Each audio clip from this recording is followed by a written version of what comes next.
Hello, everybody, and welcome back to the Chilluminati podcast, episode 248. As always, I'm one of your hosts, Mike Martin, joined by by Forget Me Not and Ugly John of LA, Jesse and Alex. I don't even know what that means. I don't want to be Ugly John.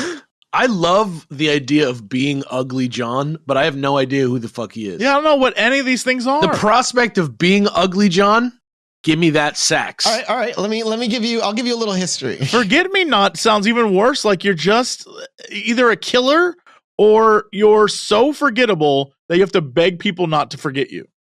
Here, Ugly John. Ugly John was a mutant with 3 faces who was saved from a sentinel in Sydney by Wolverine and Cyclops. Later, Ugly John was captured by the Wild Sentinels under the command of Donald Trask III and Cassandra Nova. He was then critically injured by Wild Sentinels and killed by Cyclops to end his suffering. He sounds like a featured extra. I'll give you a pic. I'll give you the link. But instead of being spelled with an E, I think in this case, extra is spelled just with the X and a dash. Yeah, that's very on brand. I think calling him Ugly John is kind of rude, honestly. He just looks like normal John, but he has 3 faces. That's all. Mutants choose their own name. Well, yes, I know who this is now.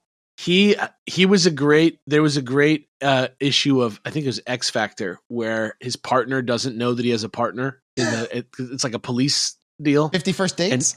And they keep trying to just convince him that he has a partner. It's a good bit. What a shitty, unfortunate power to be born with. What an unfortunate mutation. No way, dude. You could get away with anything. That's a villain power.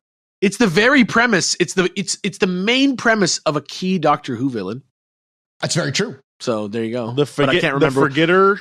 I can't remember which one it is. I call him Mr. Forgetter. Forgotten. Ooh, that's very Doctor Who. They're called the Silence, actually. True. Mine's better.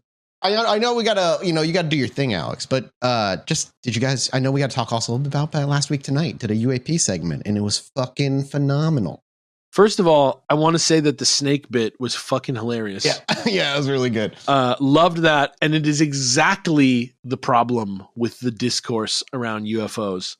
But as we just said before we started recording, this is very similar to a lot of the stuff that's been happening, like the Grush situation and a couple other things, where, yes, we're seeing stuff get kicked higher up the flagpole now, in not just an official sense, but like a media sense. Like, this is very mainstream. This is extremely well researched. Like, probably the deepest a mainstream show has ever gone on the UAP subject. 100%. And the mainest stream. Like, this is a comedy show.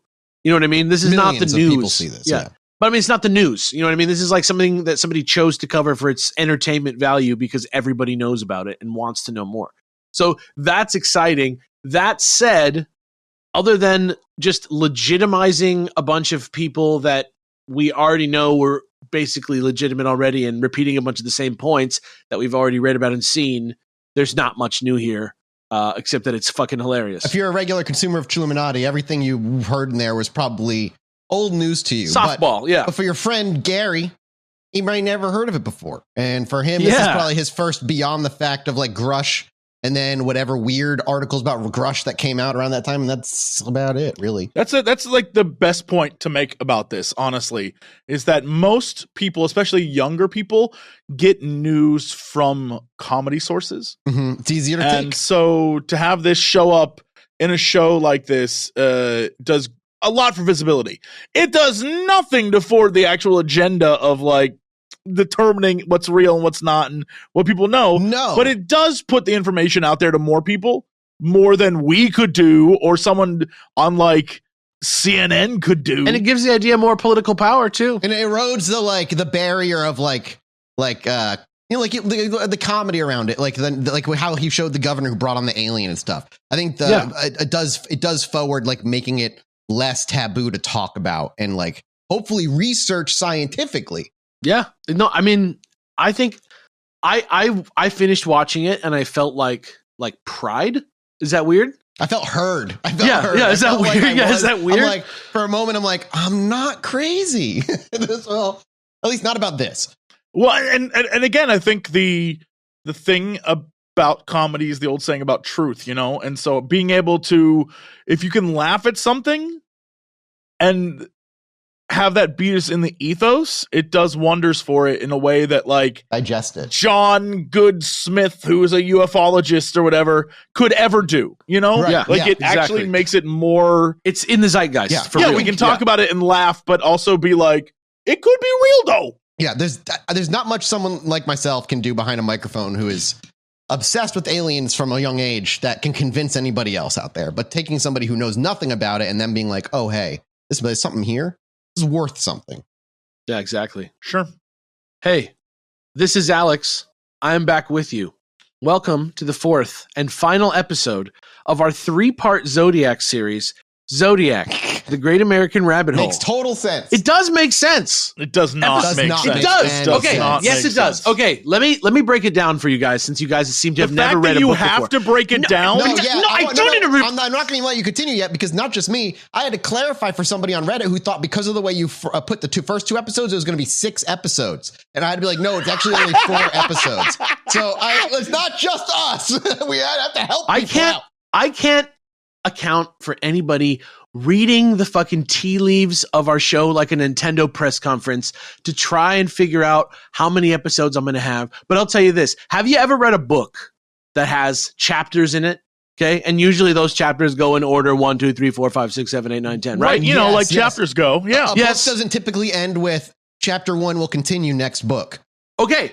Now, when you read a book, Okay. and then you start the book. Hold on. You start the book in part 1, and part 1 is 6 chapters long. Okay. Then part 2 happens, and it's 3 chapters long. And then part 3 happens, and it's 1 chapter long. Nobody has any fucking problem figuring out the difference between a part and a chapter. Because we don't have the luxury of a blank piece of paper between each part that Right. says part We're doing 2. a show. an audio We're doing a show that's already numbered.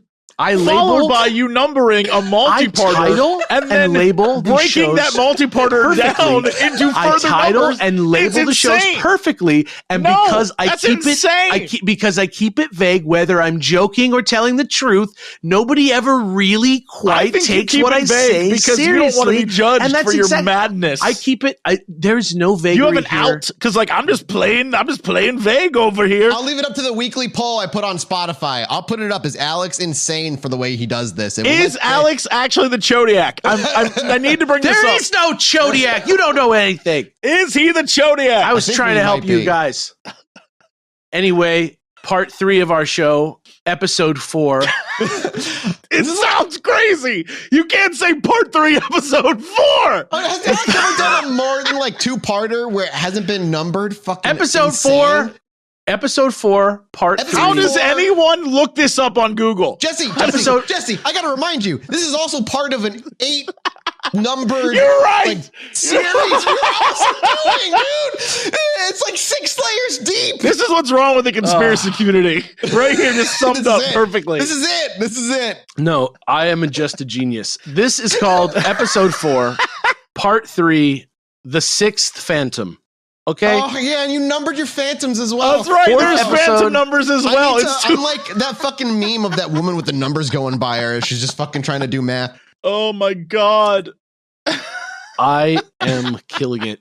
Last time, we took a second look at the specifics of the Zodiac case through the lens of confirmed information, modern mindsets, updated facts, and the journalistic viewpoint of a man called Jarrett Kobek through his first book on Zodiac, which is called Motor Spirit, which you should buy however you can, and you should read it immediately because it is very good. And it is, I'd say... This is the book I read. It is, oh, wait, sorry. You're talking about last week's one, not the book I read. Yeah. No. Yeah, I would say even between that book, like the book that Mathis read is like probably the book on Zodiac. It's called Zodiac. But as I pointed out last week, it goes a long way towards framing this story in a way that might not be accurate or helpful to actually solving the crime. Motor Spirit covers the same ground as the other book, but just does so with a much more objective point of view and speculates a little more instead, which I appreciate because it comes from the perspective of somebody who's doing a lot of research and connecting the dots rather than lying about where things are leading them, if that makes sense.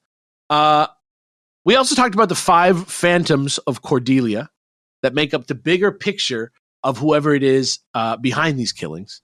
and the different ways people have thought of this person over the years, and the cultural phenomenon he became without ever being caught, and the addictive way that reading information about this guy can end up being the only thing that you do with your life.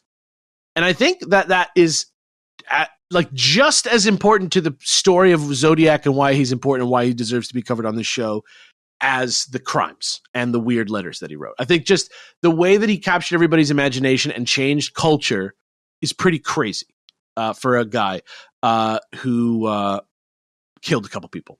And again, another thing that's crazy about we talked about it last week, though. The media, it's the people's obsession with true crime. While it was happening, the media didn't care so much about the reality of everything and more about how can we get more people to watch? Can we get the Zodiac to call in? Can we do all these things that are just giving him more of a limelight? Because they're excited, right? Because I was listening to and I'll get into this more later, but I was listening to the grandson of the person that I'm talking about today, talking about the Zodiac Killer. And he was kind of admiring him in a way. He was like, being very careful to say, obviously not the killing part, but in a way he admired him because he's like the first social media star. All right. I mean, I guess that's a way to look at it. Yeah, that's a very pleasant way to put some sort of title on somebody who was inherently mediocre at what he did. He just killed people. I'm not trying to jump on that guy's train. I don't think this guy deserves praise. Oh no, yeah, not that train. No, I jumped right back off that train. Sorry, wrong train. But I don't think the guy deserves praise. But I think there is something important about Zodiac in American culture. I think he really, as much as something like Charles Manson or something like that, Zodiac is kind of in there. Sure, yeah. I mean, he certainly has had an undeniable effect on it. Yeah. It just wasn't a solo thing. It was very much because of the way our media treated him. He's a uniquely American killer because he used fucking branding and the media, which is like the most American way to be a fucking serial killer that I can think of. So that's my little take on this. I don't necessarily agree with the grandson of our guy today. But yeah, so before we get into that, as Jesse so kindly pointed out earlier, this Zodiac series is part 5 of a larger 8-part series of episodes I'm doing this year, culminating in something called episode H8. This is supposed to give it the air of mystery. That's supposed to make you go, what is episode H8? You should be wondering. It just makes it more confusing. Yeah, no, I'm asking the same. I'm asking that question. Yeah, what is any of this? Yeah, exactly. And that's so good. And to help you solve that mystery, here are 8 keywords associated with each of the 8 episodes. Let me ask you a question really quickly. Will you please, for the record, associate? You said hidden. What was that associated with? Battelle Institute UFOs is that one episode that you hated that had Santil on. Yep. Nope. That's true. You haven't even finished going through that episode yet. Right. Okay. What else? Heavyweights was the WWE episode. Mysteries from the WWE. Horse was the Denver airport. Okay. Yeah. Big blue penis man. Yeah. Head was our 3-parter on Dreams with a surprise 3rd part featuring Pat Contry. Yep. And today's episode is Hello, which is about the Zodiac Killer. 3 more to go. We'll be done in 2026. We're working our way through. 5 are already done. How dare you? How dare you? How long ago was the first one? Yeah, when was that first stage? Think about that. There may have been other things that happened in my life that perhaps slowed down the progress of this. But there's also big stuff happening in the summer as well. So I'm just saying, things are happening in everyone's life, dude. Everyone has a life, man. You guys are going to realize what I'm talking about in a second. And then you're going to go, oh. And then, so then the ones that haven't come out yet are Huge, Him Again, and Hero. I bet you'll never guess what those are hinting at. Huge, Him Again, and Hero. I'll tell you something. Some people have been right about more than one of these. Is that weird? Yes. That's tight. Must be. They must be interested. Do you ever think about that? Or equally weird. I must be doing something amazing. I is that that's a takeaway, I guess. We need to do another live show so I can meet some of the people who are like, no, I was with him because I am. We already did that. Remember when they all showed up and they all had vampire teeth in and it blinded you with the brightness of its glow? I don't remember that part. When you're on stage, I don't remember that, and you went, oh! No, and when you looked back up, your eyes didn't have pupils on them anymore. They were just like white, and you just were like kind of like you could like see the future. No, it doesn't ring a bell. That's all right. Today we received another letter for you guys to read. So instead of doing a promotional segment, we'll just have Mathis read this weird. Sure, letter. yeah, no problem. We found it in the mailroom. Weirdly, it was just addressed to Chilluminati. That's all it said. I still am kind of mad that I was never informed we had a mailroom until recently. I'm finding out rapidly that there's a lot of things that I don't know about the Chilluminati. Well, it was surprising to discover we didn't create them. They existed before us. Yeah, that's shock. That's a shock to me. That's how it always goes with stuff like this. That's true. All right. On a stump by a river, a little Alex tit sang Shillo tit, Shillo tit, Shillo. And Mathis said to him, Dickie boy, why do you sit? Singing Shillo tit, Shillo tit, Shillo. I don't know what song this is supposed to be. I apologize. Is it weakness or intellect? Jesse cried. Or a rather tough episode in your hairy inside? With a shake of his hairy ass head, he replied, oh, Shillo tit, Shillo tit, Shillo. He slapped at his chest as he sat on that stump, singing Shillo tit, Shillo tit, Shillo. But when I looked again, it seemed more like a bump. Oh, Shillo tit, Shillo tit, Shillo. Yet he sobbed and he sighed over something quite odd. A deal with the devil on the quest to see God. At patreon.com/Chilluminati Oh, Shillo tit, Shillo tit, Shillo. Now I feel just as sure as I'm sure that your name isn't Shillo tit, Shillo tit, Shillo. That 'twas the need for support that made him proclaim, oh, Shillo tit, Shillo tit, Shillo. And if you remain slow and unbrained, you shall perish as he did, and you will not know why, for I certainly will not exclaim as you die, oh, Shillo tit, Shillo tit, Shillo. I'm going to send this to Dean, and there's a better than zero chance he actually does a song with it. It's a song. We need to, first off, not do that, because that's terrible. And more importantly, we need to stop letting Alex have full control of episodes. What are you talking about? It's the exact same vibe as letting Mathis choose movies. No, it's not. It's off the rails already. I deliver the most engaging, interesting stories you can imagine. And I deliver our audience the most engaging, hilarious content at the sake of our sanity that I can possibly do. I feel like the last part's the part you're just skipping over. You're both just skipping over the last part. Like, baby, we got a living to make. Who cares about how we're feeling afterward? Our brain is least important. I care. Can I pay my rent and eat food today? Then I'm a happy boy. If you're worried about how I'm feeling, I want you to know that I'm living my absolute I was not actually worried. Best life. Okay. All right. I couldn't be living a better life than I am right now, making episodes just like this. Also, there's another cipher on the next page of this letter. It's like so weird. I don't know what's going on with these ciphers, but to be honest, I think that the Zodiac probably just had a rough week and used the same Photoshop file again that he used last time instead of making a new one. So instead of going through the rigmarole of sending it to you, I'm just going to make sure that Dean uploads it for you guys by the time the episode goes live on Reddit at our Chilluminati pod like he did last week. I sent it to Dean. He immediately replied, Jesus Christ, Alex. Look, that was his response to the music. I'm not, this has nothing to do with me. We received a letter in the mail and I had you read it. Right. I have you read a lot of things. Sorry. The blame should not be put on your feet. It should be blamed. Right. Like, that'd be stupid to put the blame on Alex. If you want to try and figure out what the hell is going on, r/Chilluminati pod, we're going to put this whole craziness to rest. It's actually getting kind of creepy, I think. But I wonder what it all means. Don't you guys wonder what it all means? What is it leading to? What could any of this mean? There's somebody, shout out, I don't know his Reddit name, but there's somebody on the subreddit who like cracks her ciphers very quickly. Oh, or say the Zodiac's ciphers very quickly. I was going to say, sorry. I don't make ciphers. Also, just so you know, as of this recording, I don't think anyone was able to fully solve the last one. Oh. So, I'll say this. It was a huge cipher, but they're probably on the right track. They just probably got their brains a little scrambled up and need to come back with fresh eyes. See what he did? You see? Yeah, look, okay. The fact that he did a thing visually on a podcast. I said it's a huge cipher and they're probably scrambled up. I said, He winked. It's huge and they're probably scrambled up. Anyway.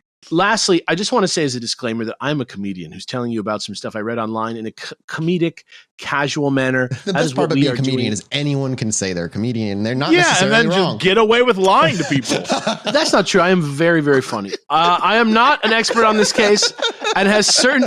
Look, Look at him. Look at them laugh at me. Yep. It has certainly been covered thoroughly and more appropriately and expensively produced elsewhere on better research shows than this one, with actual teams of, with access to things that we as lame people don't have access to.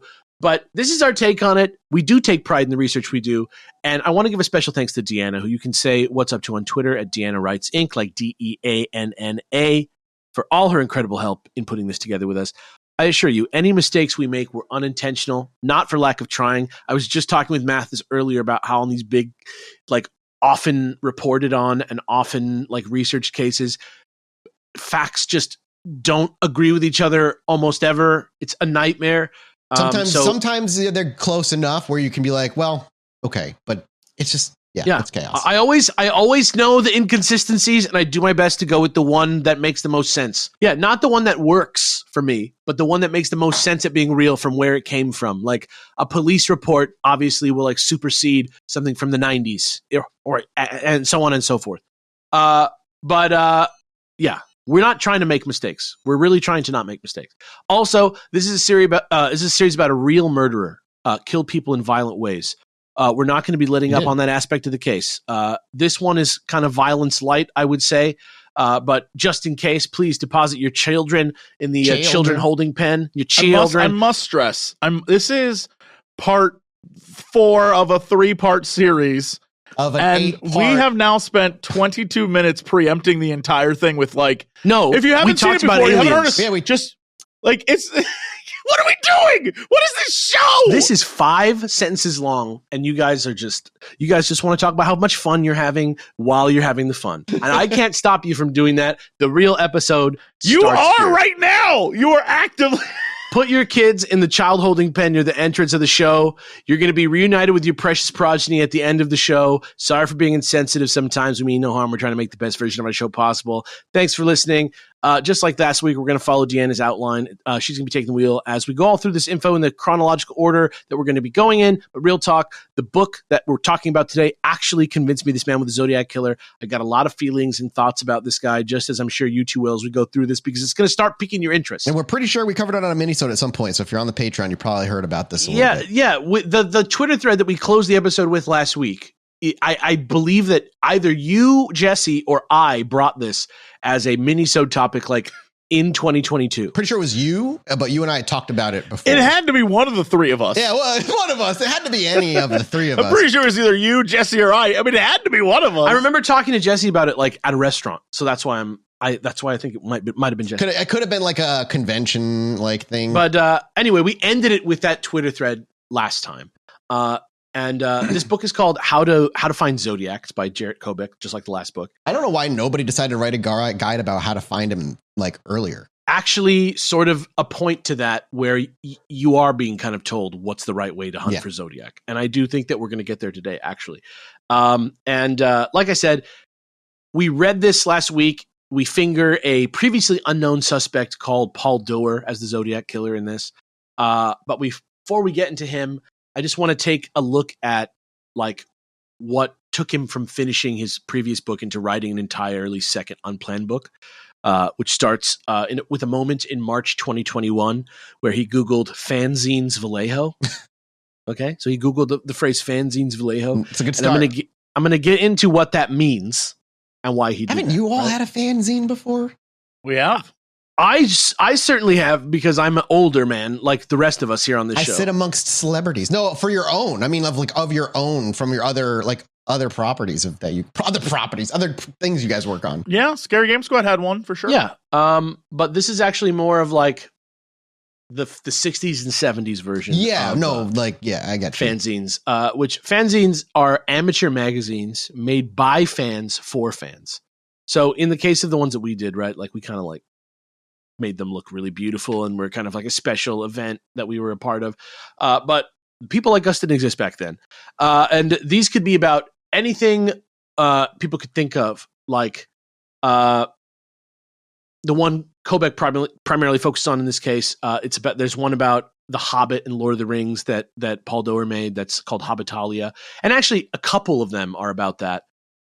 But they're actually still widely made today. You can still find them anywhere, but mostly they're online for the most part these days, just because like the idea of printing and shipping little piece of paper to people, because these would always be made just like with staples or like just by folding the paper and sending it in an envelope, or, you know, and then the copying is like really shitty. It's like done with like a ditto machine or like something older than that, where you can, the pictures, you know, you always know what those black and white pictures look like when they take a photograph and then it's like from a textbook and then they Xerox the textbook and then it just looks like kind of like black ink globs and it just looks like shit. So that's kind of like the vibe we're talking about. Nothing more than that. Usually like, and this is the 60s and 70s we're talking about. So the technology for home printing is very expensive and it's like very not that great still. So that's kind of where we're at.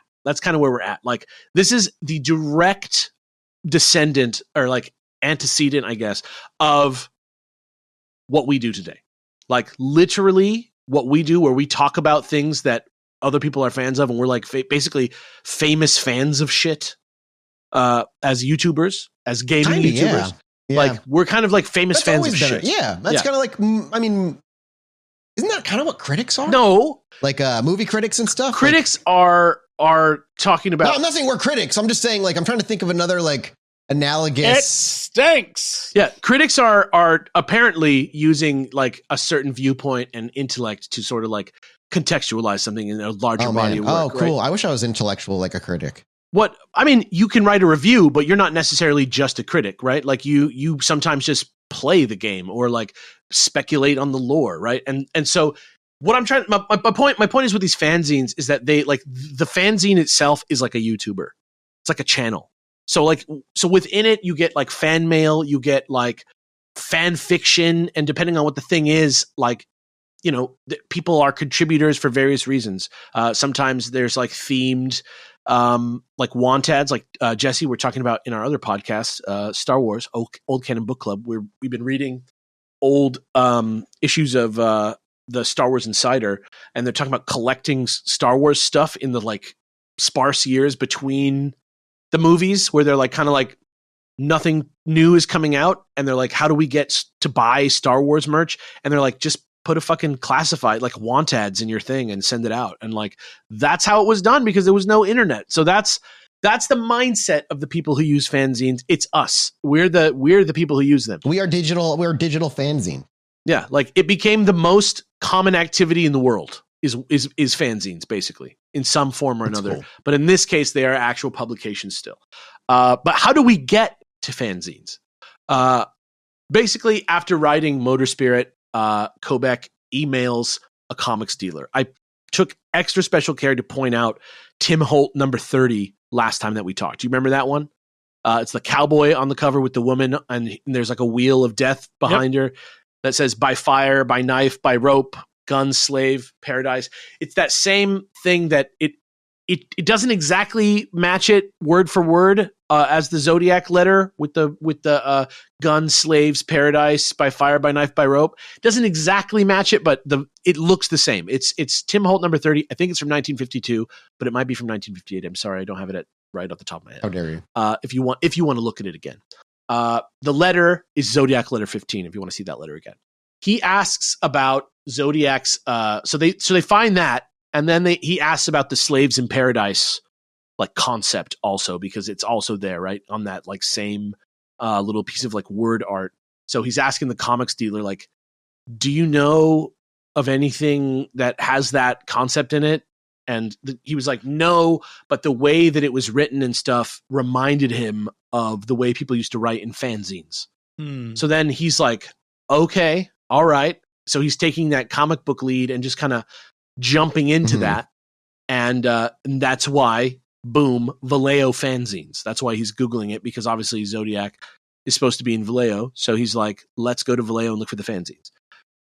So he's looking for... So yeah. The impetus for this was just like, it seemed like it was from fanzine text. So that's where it started? He literally was just like, okay, maybe Zodiac read this comic book, and then this guy out of nowhere just unprompted said, he sounds like he might be like a fanzine type guy. And so that was enough for him to go like, all right, let's just like see what fanzines were around. Just a random thread to pull on. Sure. Yeah. Sure. And he stumbled upon a fanzine called Type Beam. He got a PDF of it. It was from their January through March 1970 issue. And in it, there was a letter that was complaining about the raise in postal rates. And the fact that by raising the postal rates, it actually caused delays around Christmas time. And the letter also talks about it advocates for civil disobedience to protest this change, like using 1 cent stamps for the full sum of postage because it makes it more annoying to have to count. Yeah, he also complains about smoking cigarettes. He complains about his discontent with conventions in the sword and sorcery subgenre, and seriously, I hate this guy already. I fucking hate him already. Doesn't that Guy's a fucking nerd? I know from a nerd. Yeah, and whether or not writers should be forced. Maybe his complaints are valid. Yeah, and whether or not writers should be forced to write in English or not. All right, never mind. Yeah. The letter ends with asking anybody in the Bay Area if they're interested in skin diving or sailing, which is significant because in June 26, 1970, this is letter 11, is when Zodiac includes that map of Mount Diablo that has the cipher that was never solved, and the radians and the O is to be set to magnetic north. You know that one? You guys remember that one with the Mount Diablo centered on it? And he was like, No. it was like the compass. Yes. Yeah. It was like a compass, but instead of like the cardinal directions, it was the one like, puzzle nobody could figure out. yeah, exactly. So that was It was supposedly a map to his bombs, right? Yes. And then there was the 2 letters that had the Mikado reference. Yeah. Which would be crazy if somebody wrote a letter referencing a song from the Mikado. But the letters got delayed because they were in opposite order. Remember I was saying like he mentions the little list before they got the little list letter. Sure. But so it seems like maybe the little list came first. In that letter is when he says, P.S. the Mount Diablo code concerns radians and inches along the radians, which is like, if you're a diver or sailor, somebody with navigation knowledge, you might know that terminology. So that's the first thing that in this letter he was like, okay, I can like connect this a little bit. Is like it has this thing about the first letter he finds has the thing about the 1 cent stamps from this guy Paul Doerr, right? And the second letter by Paul Doerr that he looks up has this thing that's like, okay, another thing that could conceivably like be a feature of him as the Zodiac, right? And so then he kind of like thinks about that, and then he realizes that based on the date of this posting about the skin diving and sailing, that it was sent after December 20th, 1969, which is when Melvin Belli got the letter late during the holidays by like 7 days because there was a delay at Christmas time. And Belli was out of the country too, so he had to fly back and get it after Christmas. And so that was the delayed holiday letter. And I want to say that same letter also had 6 1 cent stamps as the postage on it. So already we can talk about like from a cosmic universe perspective of everybody ever could possibly be Zodiac, right? We're already finding just a little bit of a connection of like that. Those 2 things alone wouldn't be that interesting, except that when you look at that one letter, you can see how both things are apparent in that one thing. So Kobek started to look into this guy, Paul Doerr, and was kind of interested in him, just because in addition to just kind of like having those factual things, just the look of these letters and the vibe of the letters just is piquing his interest, right? He's seeing this guy's like writing style and the things that he's doing, and it's kind of piquing his interest. So he sees that Paul Doerr was born in 1927 in Sharon, Pennsylvania. He was abandoned by his father, and he was a Navy medic in World War II. He worked at Mare Island Naval Base, which is the same place that Darlene took her sister. It's like a very big deal local military base where she went to see the parade on the 4th of July. Not suggesting a connection. It was the 4th of July and it's a naval base. But he worked there. And just to give you an idea of how connected he was to everybody else in the story, or at least those early people in the story. And he lived 20 minutes north of that, of Vallejo in Fairfield. So Mare Island and all that stuff is down there. Vallejo's right there. He's 20 minutes north. However, he kept a post box in Vallejo from 1964 to 1976. And also, there is a Google Maps image from 2007 of his house where he has a 1968 Ford Falcon, which is the only model and make of that car that looks like the car that Darlene Ferrin was driving that day. Because Mike Mageau was like, the killer's car looked like Darlene's car. And this Ford Falcon looks a lot like that and has the fin like Darlene's car. Yeah. So it was like kind of a strange thing. Do we know and how the way he found it, maybe not brought up in the books. I can't remember if it wasn't the one I was, but do we know how popular that car was back in the day? it wasn't hugely popular. Yeah. It's not it's not a total coincidence. And clearly there's no future models of it, so it probably wasn't like It's huge, just but the thing that makes it very specific that he owned this specific one is that the fin looks yeah. like the other car. So that's the thing that's important. And he rolled it back. So like he had to go on Google Maps and like roll the house back because Doer died in 2007. Right. So he rolled the Google Maps back all the way to 2007 and the car was suddenly in front of his house. And it's like one of the cars that's like notoriously a dead ringer from many of the cars that have been cited as from witnesses in this case. His first letter to the editor ever was in the June 1945 issue of The Acolyte, which was an early fanzine. And he was only 17 or 18 years I'm old. saying hopefully a really good Star Wars upcoming show.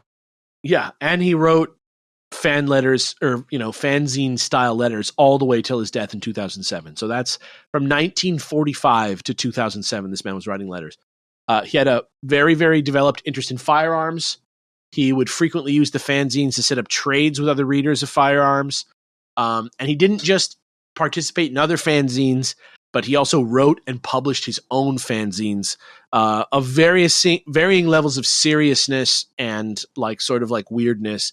Champagne News, Pathan, Patter, Pioneer, Panthan, Habitalia, Unknown, Mendocino Husbandman, the Shangri-La Pioneer, Sanctuary News, and Filkin. Sorry, what was that last one? Filkin. We'll get into that a little bit. Yeah, we'll get into Filkin a little bit later.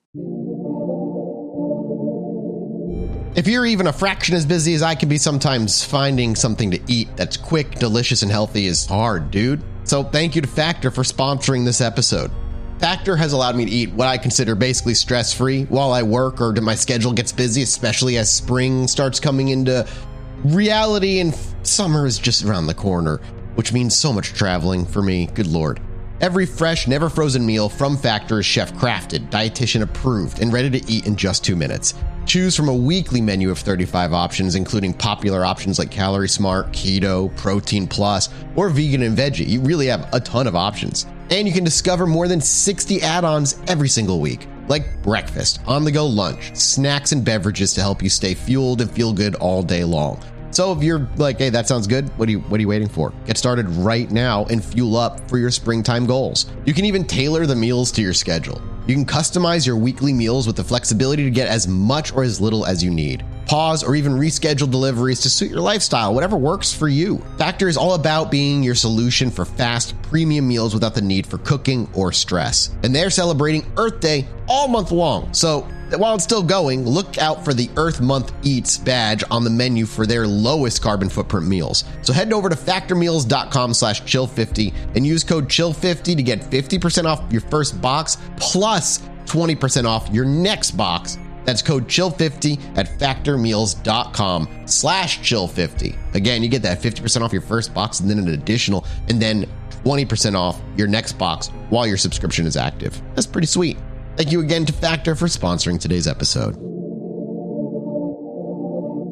Kobek is taken with this information, decides to look for some of these things. But here's a quote for Jesse to read from Kobek's second book, How to Find Zodiac, again, like I said, which you should purchase and read immediately as well after you read Motor Spirit, about why this version of researching a suspect is different from how Dave Toschi or Robert Graysmith. Before any of those, you should always read The Hobbit. Yeah. The Hobbit is actually pretty decent reading for this specific book. These were not available on the internet, but were referenced. Kobek couldn't get a sense of when Doer? Yeah, Doer. And I think that's supposed to say began Issuing his own publications. Wouldn't realize the dates until much later, but the writer could tell that some publications ran contemporary with the Zodiac moment. One was called Hobbitalia. It was apparently about J.R.R. Tolkien. Another publication was called Pioneer. The only descriptions referred to it as a survivalist magazine. Kobek thought, well, what the hell? Is it possible to find copies of these things? What's the worst that could happen? At the very least, they could disqualify Dur as Zodiac. Right. And that is basically the whole thing that I'm trying to say. I said it once already, but the right way to look for a murderer is by trying to eliminate them as a suspect, not to prove that they did it. Right? It's the way so you're supposed to approach any sort of hypothesis or theory within science. It should be the same way. Exactly. And surprising no one at this point, since I've spoiled it already, here is the moment when the sixth Phantom of Cordelia arrives. The sixth Phantom is the guy who actually did the crime, right? Obviously, with the information we have now, we can't say for sure who this is, but it's at least pretty clear how this Phantom is actually not a ghost, but an actual dead guy who's already probably buried in an actual grave on Earth somewhere, and who, no matter what he was like or seems like or did outside of this case, was the only thing that's important about him is that he was, based on the evidence, the person who actually did for sure do the crimes. So this isn't like a concept or a cultural thing. This is just the mundane, fact-based guy. That's the sixth Phantom. The guy that we're never going to get, maybe. Okay. He doesn't even count. Who knows? Today, as you already know, I'm going to be talking about Paul Doer. So let's rock that out right now. First, we're going to talk about the Minutemen, okay? So we know that Paul Doer was a member of the Minutemen because of a cache of documents that has like 3,000 people on it who were Minutemen, and they find Paul Doer on there with his Vallejo P.O. box listed, unredacted on page 79. For the record, Minutemen is in like the militia. So I'll get into that in a minute. So he's given Minuteman designation A, which means that he is a Minuteman who has been identified publicly or by law enforcement agencies as members of the Minutemen. Now, I'm going to read the Wikipedia entry for the Minutemen, which is this. The Minutemen was an anti-communist nativist militia organization formed in the United States. Tell me if this reminds you of anybody. In the early 1960s. The founder and head of the group was Robert Depew, a biochemist from Norborn, Missouri. The Minutemen organized themselves into small cells and stockpiled weapons for an anticipated counter-revolution. Depew published a 10-page pamphlet on guerrilla warfare via the Minutemen in 1961. The Minutemen's newsletter was called On Target. And he was eventually arrested for weapons charges, yada, yada, yada. It's basically the 1960s version of the Proud Boys. Not quite terrorist organization, but that stockpiles weapons and imagines what it would be like if they did terrorism, right? So the reason this is interesting, the reason this is like a good connection, is because there's a few things that actually overlap about Paul Doer, Zodiac, and the Minutemen. Yeah. In January 1966, the Minutemen publish a bulletin that talks about ammonium nitrate high explosives, aka ANFO explosives, which is 4 years before there's a huge like worldwide tragedy involving this type of bomb, right? Yeah. So this is kind of like an unknown method because it wasn't famous at the time, which again happened August 24th, 1970. And that's specifically interesting because the Zodiac letter that uses an ANFO like bomb recipe in letter 7 came out before the attack by 9.5 months. So this is a pretty rare bomb type for Zodiac to be using before this thing went mainstream. Because once something famous happens using it, everybody tries to copy it. But until then, it was just like theoretically something that could work. or at least in the context of using it as a terrorism device. Let's put it that way, because I think there's a lot of other times when people use that stuff, like maybe in livestock or farming, stuff like that, where you might need to blow up some stuff, but not really in the sense of like causing fear and death. Also, there's a quote here from Family Survival Techniques by the Minutemen. Try to buy your gun in such a way that it cannot be traced to you. If you live in a state or city that requires a permit to buy a gun, go to some other state that does not have such a requirement. So, according to Zodiac himself, he bought his guns through the mail before the ban of 1968 on mail firearms. We talked a little bit about that with the Son of Sam.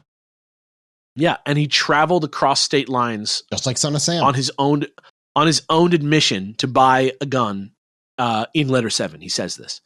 Another quote from Family Survival Techniques is, "A gun may be needed as an offensive weapon in resistance warfare, in the home or carried for personal defense, possibly as a survival weapon for living off the land. What shall it be?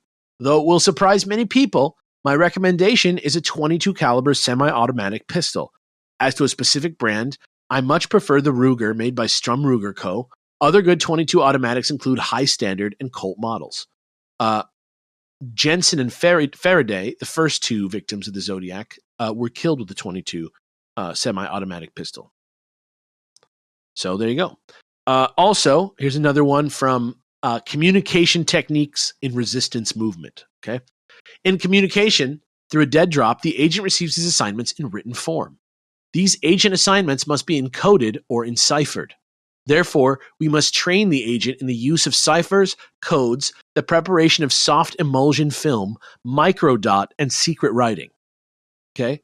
Zodiac, obviously, also quite a big fan of ciphers and codes, amongst other people out there who also enjoy making little fun secrets for people to have fun with and shouldn't be demonized for. You know what I mean? Not necessarily just for that. That's all I'm saying.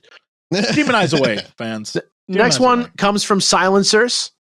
Says, when it comes to handguns, automatics are much easier to silence than revolvers. This is especially true with anything more than a .22. Michael Mageau did not hear anything when the gun was fired, though he was getting shot in the face at the time, so who knows. And the kids who saw whoever it was rifling through Paul Stein's shit when he was cutting the shirt to get the shirt proof, they didn't hear a gunshot either, even though they were just across the street. Next one is from Practical Security Measures. It says, send all letters from corner mailboxes or from post offices where you are not known. And I already said, Paul Doerr lived in Fairfield, but he kept a P.O. box in Vallejo and operated out of Vallejo as a murderer. And the slogan of the Minutemen, finally, is traitors beware.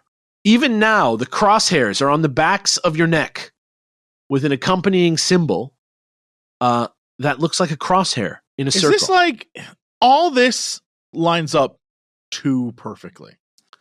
Uh-huh. Now you know why it's very convincing. This is the book I read as well. And you're just like, oh, huh. Yeah. He's just a fucking nerdy asshole. It's about, but it seems like it's about probability. Surely this is something that a seasoned detective would have figured out, right? How could you ever Google Vallejo fanzines in 1969? Surely someone would be like, oh, I got this fanzine and the symbol is very similar. Like this dude is saying, like, I don't know, man. Hey, that's a fair point. But here's the point that I'm going to make in counter. This was in the zeitgeist. Surely someone would have said, oh, this reminds me of this guy I get a zine from. Well, the Minutemen specifically would never rat on themselves like that, because putting a Minuteman symbol on something to invoke fear is like part of their strategy for they want that. It is a bunch of asshole racists. You're right about that. It is a bunch of asshole racists. Right, but like, I have to imagine that the association, like if you just take the association with Proud Boys, right? Like, even in their own twisted way, they must have some sort of like, we're doing this for the betterment of America. And murdering random people doesn't seem like the betterment of America. I don't think he was doing it in his mindset as a Minuteman in terms of like political ideology aligning. Oh, right, but I'm saying anyone else in the Minutemen surely would have just been like, this guy don't represent us. Oh, sure, but here's the thing. Let's say you're a police officer, Okay. First, somebody calls you up and tells you they think their neighbor is the Zodiac. Then somebody calls you up on the phone and tells you that they think that this movie star that they saw in this like restaurant is the Zodiac Killer because he was in the same city as the Zodiac. So you're saying that they just blew it off as like, yeah, all right, probably not that. I'm sure that this one lead was like mentioned to the police alone, but there's so many Minutemen. I'm talking about 3,000 members just on that list. To be fair, I mean, to use other episodes as examples, how many times did they walk into John Wayne Gacy's house while the bodies were under the floor? And they're like, "What's up, John?" You know, like it just happens. And at the same time, I got to say, these files that listed him as a member even were classified until recently by the FBI. So it's like, yes, maybe it could have helped. So clearly they had something, maybe. I do think it's very likely that somebody called the police and told them about the Minutemen having a crosshair symbol. At least. If you look it up, it's the same fucking symbol. It just doesn't go beyond, like, the crosshair is like a little bigger than the circle for the Zodiac. Also, in the first through 7th of November 1968 issue of Barb fanzine, Doerr ran a classified ad looking for a USN Captain Cap, size 7 to 7.5, that he wanted mailed to him in Vallejo. And this is about a month before the Jensen and Faraday killing. And this is another one of those ones that's like almost what Graysmith is doing. But if you think about this and you think about the methodology of the Zodiac Killer and how from the one guy who survived one of these car attacks, we know that he pulled up behind him with a light and pretended to be the cops. If he was wearing a USN Captain Cap and you were being blinded in the face, it would be a great way to look like you were wearing a police hat without having to order one, if that makes sense. Oh yeah, that is also, there's, maybe we'll get to them one day, but there's a couple serial killers who do exactly that, who just like wear either that, or sometimes they don't even wear anything and they just say they're the cops, and that's enough as long as they're, you know, it's in the dark and they're saying it authoritatively enough. It's actually scary. It's actually so fucked up how much power police have. Confidence can get you a long way. Yeah. So let's talk about the cipher, the big cipher, the one that was in all three papers that like combined together again now. This is the one where he talks about slaves in paradise and the concept of killing someone and making them your slave in the afterlife. Okay. So that's something that's part of Zodiac's myth. So like I said, Kobek was kind of like looking for this lead, right? He finds it in a book from 1967 that is called The Strange Ways of Man, Rites and Rituals and Their Incredible Origins by Royston Pike. And the quote from the book is, "Some tribes believed that the person whose heads they had taken would become their slaves in the afterlife." That is likely where he got it, because he saw it on one of Paul Doerr's want lists in Patter, one of his magazines, one of his fanzines. He was asking for this specific book. It's not clear which issue of it because the labeling system is wrong, so he doesn't know exactly what issue he saw, but he saw it on Paul Doerr's want list, and it means that unless he just kept asking for this book forever and ever, it's a pretty specific book to have on your want list, and he probably read it if he was looking for a copy of it. He probably somehow had access to it to want it, right? Because you couldn't like look it up on the internet. So maybe for some reason. So there are other books that mention this. There's one called The Natives of Sarawak in British North Borneo by Henry Ling Roth that says the Uru Ais believe that the person whose head they take will become their slave in the next world. And the next one is from another one that says their belief that persons whose heads have been taken in this world will be the next to become the servants of the warriors who had taken them. And then the idea of slavery applying to murder victims, though, the reason we know it's from the book that Kobek asked for specifically is because that's like a new sort of like racist add-on that this like last version of the telephone added on to make it more exotic sounding. So it's specifically only in the book that Kobek asked for, if you know what I mean.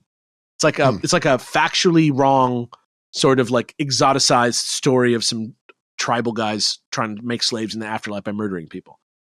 So that's another thing. Then let's talk about the Berkeley Barb, 8th through 14th of August, 1969. There's an ad that Paul Doerr puts out asking for a girl to join him for sailboat trips. As we know, he loves Specifically, sailing. just a girl? Yeah, he's like, if there's like a female companion who wants to like join me, who's like within this age, who's kind of hot, I'm looking for you. Nothing changes. No, nothing this is ever just changes. Reddit. This guy lucked out that he's not. Like, a post like that in a newspaper would be on Twitter, on Reddit. People would be dogging this dude. Actually, no, you know what it would be? It would be a fucking Reddit post Exactly because that. he's also living with his wife and teenage daughter at this time. Of course. Oh, yeah, no, he's the asshole. Yeah, for sure. It should be on like Two Hot Takes. Yeah. If this is true, we take this as him. We pretend this is it 100%. Yeah. He's like every other serial killer. Yeah. He's a fucking weenie nobody who's just desperate and pathetic. And it just like, not the monster people make in their heads. Like it just holds true across the board. Yeah. And we know that specific fanzine, the Monday or Tuesday before the magazine gets published, the staff actually calls every single person to speak to them and verify. And that call would have happened August 4th or August 5th of 1969, which is like right after the letter that went out where he gives more information about the killings. It's like right after that. And if you're like looking for a babe to leave town with on a boat, you know, because you killed someone. One babe or town leaving. Even though you have a wife and daughter at home. Nah, I need a hot babe and leave town. The dates just kind of line up there, you know? It's just supposition, but the dates line up. And that's the thing. Yes, I am kind of doing the same thing that Graysmith is doing, where he's just saying things and going, I don't know.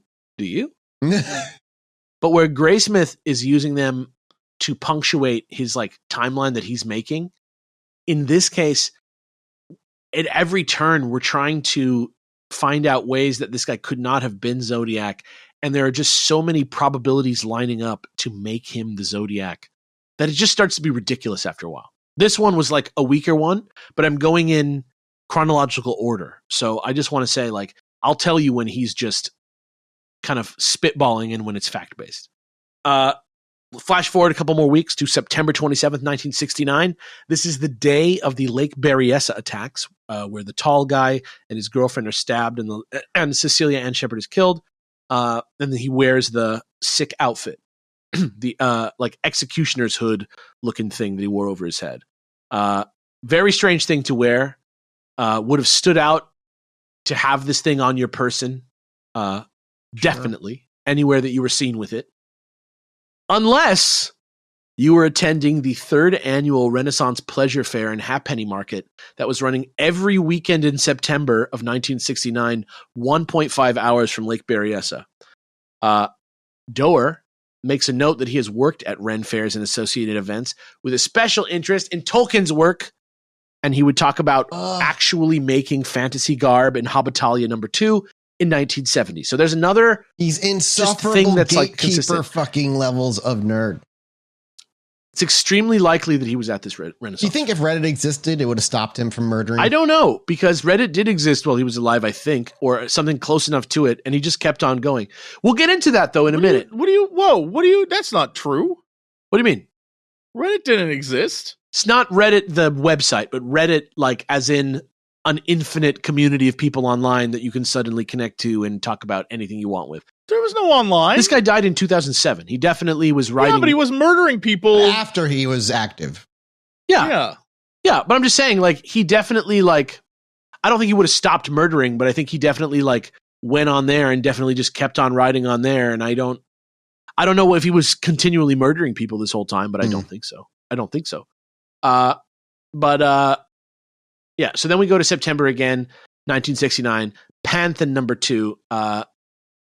It's either called Pathan or Panthen, we're not sure, because Panthen number 1, Pathan number 1, Panthen number 2. So who knows which one's the wrong one. But the thing that's interesting about that is that there was a delay between the two issues that was very long.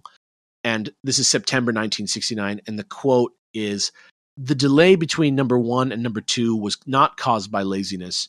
It was caused by, well, forget it."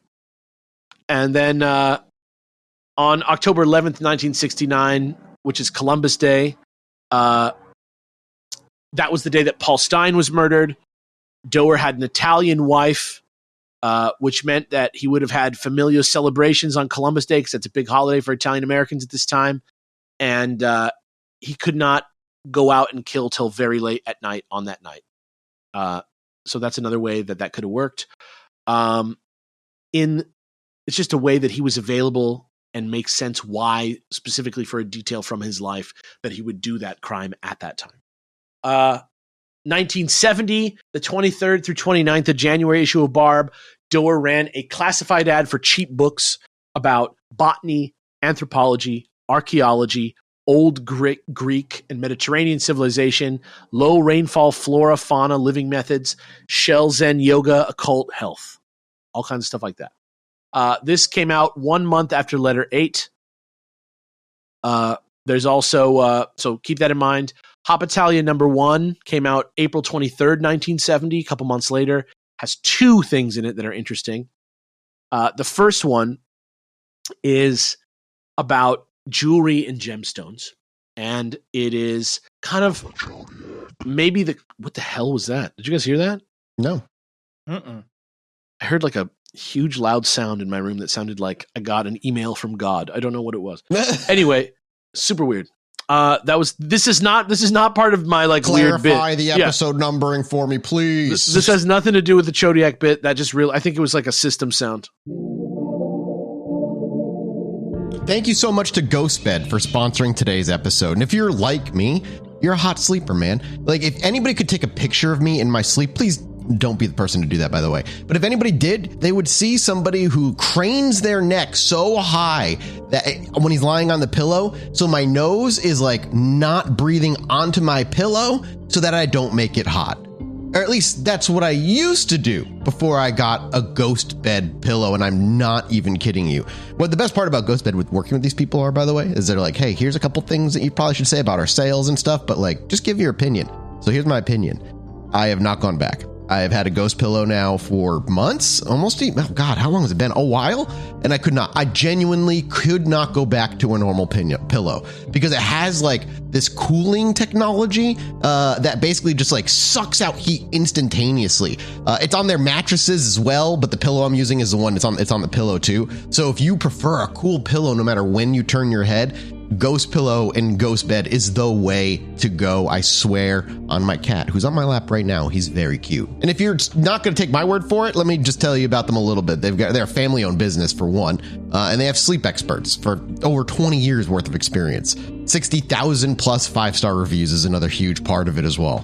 Patented cooling technology, exclusive in Ghost Bed mattresses for comfort and support that you literally just can't find anywhere else, and premium materials designed for durability and comfort. Could you go wrong with that? I don't really think you can. When you purchase a Ghost Bed mattress, your comfort is guaranteed. So with their 101 night sleep trial, you can literally just try it out risk-free and experience the difference for yourself. Plus, they offer free shipping, and most items are shipped within 24 hours. So if this sounds like something you want to go check out, we've got a deal for you that you can support us and support your wallet. Visit ghostbed.com/chill to save 50% off site-wide. Yeah, that's right. Ghostbed.com/chill, and they're hooking you up with 50% off site-wide while it's active. Ghostbed offers high-quality mattresses at a fantastic price, and their #1 seller is the Ghostbed Luxe, designed with premium memory foam and cutting-edge cooling tech that reacts and adjusts to your body heat as you sleep. So just go check it out. If you've been wondering, now's the time. That's all. Ghostbed.com/chill. Make sure you use promo code CHILL to save that 50% off site-wide. Yep, that's 50% off. Thank you again to Ghostbed for sponsoring today's episode. One of the articles that he quotes in the Hopitalia thing is something called Amulets and Talismans, which has a Greek inscription that looks like the name cipher, the short one that's too short to solve. And if you put that same inscription over the cipher, both start with the letter A. They have similar characters in the 7th position. They both repeat their internal characters across the sets, 3rd, 11th, and 5th, 9th.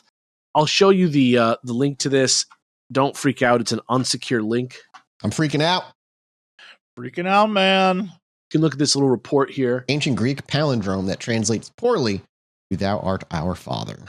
Yeah, so you can kind of look at this. We can talk about this more later if you want. But it kind of figures out into a solve for a bunch of different things that lines up with some Zodiac stuff. It's going to be my mini-sode thing that I talk about today. So we'll get into it a little bit later, but I just wanted you guys to be able to look at it and kind of see where his head is at about it. If you can parse it, it's kind of complicated and you definitely used a computer, but it's fairly convincing. It's definitely the like most wacky thing that he does in this book. Like the most like out there thing that's in the book. On the next page, in this Hobitalia magazine, the next thing that's interesting happens, which is that he writes about his attempts to establish grammar and a dictionary for the language Cirth or Kurth, which is the runic Tolkien alphabet. If you know the one I'm talking about, the like runic one that looks like Middle Earth version of runes that has like dots and like the letter Y and stuff. You know the one. It's kind of beautiful. Is it Elvish? No, the other one. The other one that's like a little bit more square. You Sure. can look it up. Let's say yeah. C-I-R- Why not? C-I-R-T-H. Look it up. C-I-R-T-H. He's trying to legitimize it as a language rather than what it is right now. And here's the quote, is he says, "As we are using Cirth now, substituting a symbol for a letter one for one, this is not a language. It is just a cipher, a code, and rather simple. We are insulting the brilliance of Mr. Tolkien by perverting his language to such a simple use." He writes about ciphers, and he says, "How do you like my cipher? Are you having fun with my cipher?" In one of the letters that he wrote, I think it's the fourth letter where he's asking for more info. And he misspells cipher Ciypher. Damn you, Cypher. Yeah, but you'd be Cypher. You know you would be, Jesse. Who? Me? You'd be Cypher. Ignorance is bliss, dude. Yeah, I know you'd be chomping on that red meat, not even thinking about if it's real. So they both misspelled cipher with a Y, though it's not the same spelling of cipher. One has the I still in there, but they both spelled it with a Y. Also, on the last page of that same issue of Hobitalia, there's a cipher in Cirth, which, if you decode it, means, "Do we have enough Tolkiens in the San Francisco area for a Tolkien con? What about the entire West Coast? I would like to hear from any near, by mail or phone or whatever." And then there's another cipher at the bottom that translates to PLDR of Sun River, which is his like Hobbit name or something. Paldor of Sun River, PLDR, Paldor. Hitler of Sun River. So that's his like little that's his little like Cirth version of his name. Piddler. Yeah. And Hobitalia is between letters 9 and 10. And this is the letter where he's talking about, with the knight and the dragon on the card, where he's talking about the rain washing away his bomb, so he has to remake it. So keep that in mind. And then in 1970, on July 26th, we get the Little List letter that has that long song on it that Jesse read a couple times ago. And he has this line in that letter that's like, "Others shall be placed in cages and fed salt beef until they are gorged. Then I shall listen to their pleas for water, and I shall laugh at them." And there are two places that comes from. One is MacLeod of Dare. That's by William Black. And it says, "Then there was salt beef lowered into the dungeon. He was mad with thirst. Then they lowered a cup into the dungeon, but it was empty. And so having made a fool of him in that way, they left him to die of thirst." And then also Tales of a Grandfather by Sir Walter Scott. "The stone which covered the aperture in the roof was lifted, and the quantity of salt beef left down to the prisoner. A cup was slowly lowered down, which when he eagerly grasped it, he found to be empty." So it's from a book. It's like another like reference to another like fantasy ass book. We're not sure which one, but it's another. It just kind of like continues with the like it being Doer thing of like very much in the wheelhouse of the type of thing he would read. Then we have the October 5th, 1970 issue of the zine The Seed, where Doer has a classified ad asking if anyone is interested in working in a communal farm in Oregon, and that they should respond to his postbox if they want to do it. So this came out the same day that letter 14 was mailed. And he writes this again on the October 30th issue of It Ain't Me, Babe, another magazine. This is 25 days later. And I know it's a great name. It's all lowercase too. It's called If It Ain't Me, Babe. I actually really like that. Yeah. And then these either in between those two is the card he wrote to Paul Avery which may be the last Zodiac communication, according to Kobek, right? That's the one that we think is the last one if we're following Kobek's story in Motor Spirit. And the idea being that if he's asking, hey, do you guys want to like come run away with me to a farm? It's like, and that's the last Zodiac letter. Maybe he's like, maybe we're looking right there at the finale of the Zodiac. Like he's trying to move away, run away, start a farm, and not be the Zodiac killer anymore. Another thing lots of serial killers try and do. Yeah. So the timing just adds up a little bit, but it's loose. 1971, September, Trove #1, treasure hunting fanzine, has a thing that says, this is a quote from Paul Doerr. After a few months researching in the local libraries, I drove out into the country near Lake Berryessa and located some landmarks. So this came out in 1971, so it's years later, but it does prove that he knows about Lake Berryessa and that he's been there before and that he's aware of it as a place. And he also makes references to hunting on the weekends that he likes to do. Could be that he's a hunter. Wink, wink, nudge, nudge. But could mean that he's the Zodiac Killer. There's also some diagrams. That I will admit, that one is like one of the ones that I'm like, I mean, yeah, but that's like that's a stretch. Some are looser than others, though. Some are looser than others. They're all loose. That's what I'm saying. They're all, yeah. None of them are meant to be taken as direct evidence. It's all about increasing the probability till it's hard to deny, right? So that's what we're trying to do. Yeah. Hobbitalia #2 and #3 both have diagrams from Paul Doerr in them about how to create smiles or smeals, which are the small houses that hobbits live in that have that particular hobbit house look to them. You know what I'm talking about? Where it's like earth on the outside and doors. Yeah. That was like a big focus of his. He loved that shit. Ted Kaczynski probably, feel for him there. Yeah. September 1971 and October 1972 are when they are. If you look at them, I don't know where you get them. I wasn't able to see them, but apparently these diagrams look a lot like, I was trying to get a picture of them that I can show you, but I can't. They look a lot like the bomb diagrams. The way that they're drawn, the shaky lines, the look of it all. In the PDF that you sent us? No. It's in this book, but I can't like take a there's picture no on your phone and then send it. Yeah, to there's me. no digital version of the book. I'll send you guys one that Gotcha. you can share online, but I feel weird just taking pictures out of a book. That seems like sus, but you guys can trust me that this looks a lot like the same hand. Like it's not inconceivable. It's very close. Just looking at the pictures that they were drawn by the same person. The same kind of like no lack of command of drawing and some of the same sort of like diagram like items in letter forms. In 1972, in March, so this is like after the first time that the diagram showed up, but before the second time, he writes into a zine called Vanu Life, #6, and he says, quote, if the cryptoscript is any kind of substitution system, it's easy to break just by frequency of letters and ratio, which is exactly how the Zodiac cipher was decrypted. Also, in April of 1972, April 10th, there's a column by Guy Wright in the San Francisco Examiner. Paul Doerr writes, or the people with those things, plus the rack, the stake, the gun, the rampant disease, and the ideology that lets them treat less civilized people as animals and slaves. It's like not in any way directly referencing the Zodiac, but the rack, the stake, the gun, and the animals and slaves, treating people as animals and slaves. It's the same ideology as the Zodiac, kind of. In November of 1972, there's a magazine called Pioneer #9 that has a bunch of information. This is one of Kobek's, one of Doerr's zines that he published himself. There is a reference on page 10 to a popular science article from 1959 called Do Extinct Animals Still Survive? By E.H. Ortner.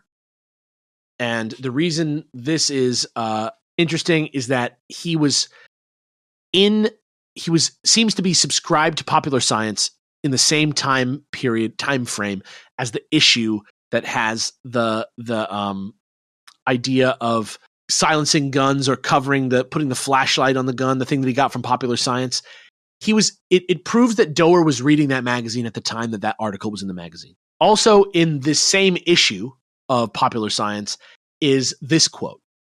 Ammonium nitrate, common commercial fertilizer, mixed with fuel oil, 1 gallon per 100, is explosive as dynamite, but only 4 cents per pound and must be kept dry, which is completely consistent with the bomb plans in letter 7, which is take 1 bag of ammonium nitrate fertilizer plus 1 gallon of stove oil and dump a few bags of gravel on top of that, then set the shit off. Will positively ventilate anything that should be in the way of the blast. Yep. Bomb threat was not in public circulation at the time that was made. Right. So there's no chance of him seeing it and mimicking it because. Right. Exactly. And it also lines up with letter 9, which is like, it would have been a lot more, except that my bus bomb was a dud. I was swamped out by the rain we had a while back. So he used the fact that you had to keep it dry to explain why he couldn't use without it. even so he saying had that knowledge. It's because it needed to stay dry. He just said he was swamped out because of the rain. So unless you know what he's talking about, then you really don't know why that's a bother. Right, exactly. Then there's January 24th, 1973. We're another year on now. Another letter from Doerr appears in the San Francisco Examiner, the actual paper. A letter to the editor about getting rid of Supreme Court justices. And the thing that's interesting about it is not the subject matter, except that he addressed it SF Examiner SF, which is very similar to how Zodiac addresses stuff to the Chronicle. And in Vanu Link, number 12, May 1973, just a couple months later, he writes, a letter to FS Examiner SF will reach it without street address. He noticed that he did that. He gave it as a tip, and then Zodiac did the same thing to another newspaper. He's doing what a lot of serial killers who kind of play cat and mouse with the cops do when they think they have the upper hand, where there are little tiny things that, unless you actually know what you're looking for, though, make no sense to anybody. But to them, that's them like, I'm outsmarting them. I'm being so much smarter than they are. Almost hinting but there's that no way for them to grab hold of the thread unless they randomly decide to take one of the many tips they had and follow that one out of all of them. Right. Plausible deniability. November 1st, 1974, a little further. The other thing he's doing that makes it very difficult for the cops to, give it credit to the cops is a lot of serial killers usually operate not far away from where they live. There's usually a 5-mile radius from wherever they live. They almost always operate in familiar ground. Right. This guy's because they're not opposite, self-aware in that way. Yeah. No, they're not doing it for, they're not doing it for they're doing it for their own personal inner reasons. And this guy's thinking the one step ahead of if I stay far from where I live, they're going to be fishing around in an area I'm never at. I honestly think that a great way to describe why Zodiac moved his crimes to San Francisco in the first place was for the same reason that an influencer would rent a studio space that looks like an airplane to pretend like they're living a private airplane life. He just wanted to be in it. He's like, I'm in it. I'm in the heart of it now. Yeah, exactly. I genuinely do think that's exactly why he did it, because he was trying to Hollywood up his murders so that he could be cooler than the Tate murders. Dude, it happened, man. He went out to California and he got LA'd. He got worried about the branding. He got worrying about he got the California fever infected him. He got into the murderer show business, and he got cucked by the Manson murders. He was trying to be an influencer, bro. And then, so this is a crazy one. This is from November 1st, 1974. This is another year and almost 2 years. This is 1 year later, and it's November instead of January. Green Egg magazine. Doerr writes to weigh in because there was a fight or a conflict that people had been talking about in the previous issue. So here's a quote from Doerr, and this was kind of a long one, so maybe I'll just have Jesse read it. Finally, and I won't put this on paper, but I can suggest to you personally various physical procedures that you could carry out. It might be better if you don't print any part of my letter. As you can see, I'm not the turn the other cheek, don't get involved type. I was in a vaguely similar situation some years ago, and there are fewer people here because of it now. The law is not dependable. Also, in a personal situation, I'm all in favor of definitive personal action. Sounds like he's admitting to doing multiple murders in this. Don't know if he is. Admitting to something. Multiple murders. What sucks about this is it also has the exact same vibe as every armchair, I die for liberty, Gravy Seal dude who ever existed. Gravy Seal? I've never heard that term. Dude, that's amazing. Gravy Seals, is that what you said? Yeah, the Gravy Seals, dude. That's fucking hilarious. That's like somebody sending me my address because I didn't like The Last Jedi. Emailing me my own home address. Oh man! Because I said that I think that it's good that Luke Skywalker went out like that. Sorry, but yeah, it's if I read that, I would assume that person meant he killed people, right? Yeah. But I mean, again, it also falls into the category of like. And he said there are less people here because of it now, so that's pretty direct implication. Like, but it's like such. If you, how many people on Reddit say the same shit? All I'm gonna say is, if you want to see the exact same thing, go to the Reddit section where it's called like cultist, but spelled with a Q because it's like QAnon stuff. Yeah. Go, and it's all their posts, and they all read like this. Like they're just performative nonsense. So yeah, this guy could be a killer, or he's just exactly what people are like today, where it's like, yeah, I served, but I don't talk about it because I killed so many. It's like, yeah, and also we have to keep in mind too, he's not writing into a thing where he's an anomaly. Everybody who's writing into this thing probably sounds like this. They all probably sound like this. The guy recognized the tone from his voice, right? Sure. Yeah. I think it's a mistake that was published. Like he's like, don't publish this, but I killed some people, and then they published it, which is hilarious.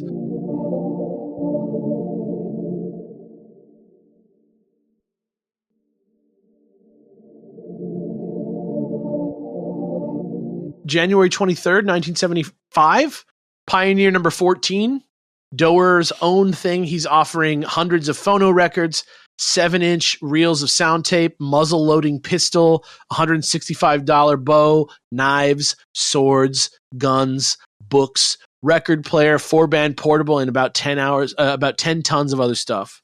And the reason this is interesting is because it's in 1975, which is well after the ban in 1968 went into effect. And he's complaining about the ban elsewhere in this issue. And that means that he knew about the ban and still decided to offer to sell guns by mail in the same issue. He doesn't give a shit about breaking the law. Basically, he has enough contempt for law enforcement that you can literally see evidence of him breaking the law right there.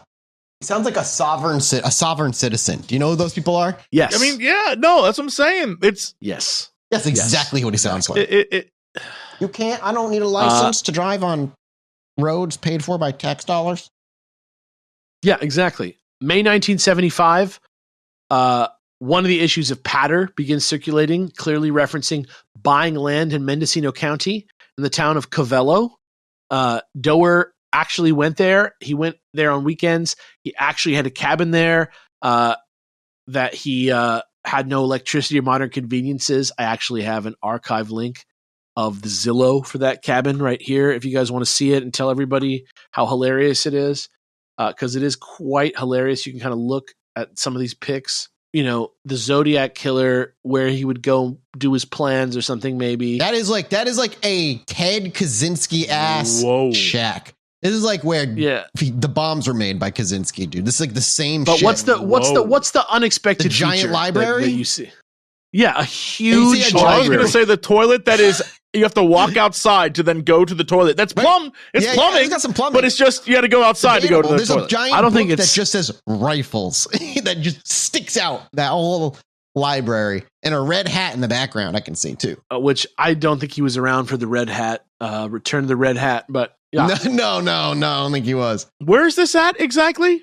Covello. It's in Mendocino County. I just want to point out for the record that when you go to this page for the first time, before you even look at anything, it says that this property, at least in 2018 or whatever this was down $100,000. So that's pretty cheap. You know, time to it last sold. It went down 20% lower than what it was listed for. And it's 100% less expensive than nearby properties. So that's pretty good. And the first picture they give you is like the angle you get in a horror movie just before the protagonist walks on screen and walks to her potential death, where this cabin's going to be. So this is what he was talking about for his like sustainable living community that he wanted to live in. It's if you're living and you're not dying, I guess it's technically sustainable living. Yeah, I guess. Remember his magazine was called The Mendocino Husbandman? Good Lord, yeah. This is what he was doing out there. He was just shitting in a closet and reading books about rifles. Dude, imagine if he took a hot babe out there like he wanted. Yeah, imagine. Next, we have July 1975 patter, where he writes that he's lost a bunch of weight and that he's looking for Vampirella comics. I hate this guy so much. I mentioned the Vampirella comics because I think it's funny, but I also think it proves that he could have had a copy of Tim Holt 30. And it's a fairly rare comic, but not that rare. And it wouldn't have been that rare for him to have it back then. August 1975, he actually ran for president of the Fantasy Amateur Press Association, FAPA, which is the name of his, the fanzine org that he. It's so stupid. I'm sorry. It's so fucking stupid. He won, so he that's what published his fanzine. He actually was the president of FAPA. From August 1975 to May. Oh my God! Of course he was. You know what? I get why he lost it. It makes sense now. This dude was picked on for sure. Stop making fun of me! I'm the president of FAPA. I'm gonna kick you out. Yeah, you are. According to him, his boat was done and he was sailing the world. At this time. FAPA-ing away. But he actually stayed a member for another year. Yeah, and he actually wrote a couple more letters. I don't think he really went too far on his boat. He never left his family. He worked the same job the whole time. So it seems like he went in like a dormant period for a little bit. In January 1976, during that period, he wrote a letter to Jim Strum, who is a guy who had this Ego Trip fanzine that's like a round robin type one.